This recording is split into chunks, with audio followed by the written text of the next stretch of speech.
ছবিতে বসে থাকা যেই ভদ্রলোককে দেখা যাচ্ছে, ওনার সামনের গাড়িতে ওনার স্ত্রী শুয়ে আছে।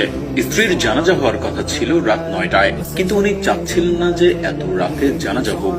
মৃত মানুষকে যত দ্রুত সম্ভব কবর দেয়া ভালো, এই ব্যাপারটা মাথায় রেখে কাউকে বলতেও পারছিলেন না যে ওকে আরো একটু থাকতে দাও আমার সামনে, আমি এখন ওকে বিদায় জানাতে প্রস্তুত না।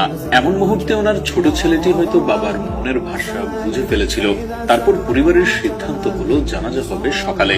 আরো কিছুটা সময় যেন স্ত্রীর পাশে থাকতে পারেন এই মানুষটি, যে সারা জীবন ভালোবেসেছেন এবং মৃত্যুর পরেও স্ত্রীকে একা ফেলে যেতে পারছেন না। সবাই চলে গেছে, রাতে কেউই পাশে নেই, কিন্তু ভদ্রলোক গাড়ির পাশে বসে আছেন চুপচাপ, যেন স্ত্রীর সাথেই কথা বলছেন। কোনো শব্দ নেই, কোনো কান্না নেই, শুধু একা নীরব সঙ্গ। তিনি যেন বলছেন, তুমি নেই জানি, কিন্তু আমি আছি, আমি এখনো তোমার পাশে আছি। এটা কেবল ভালোবাসা না, এটা সঙ্গ, এটা প্রতিশ্রুতি, এটা এমন এক সম্পর্ক যেখানে মৃত্যুর সীমানা নয়।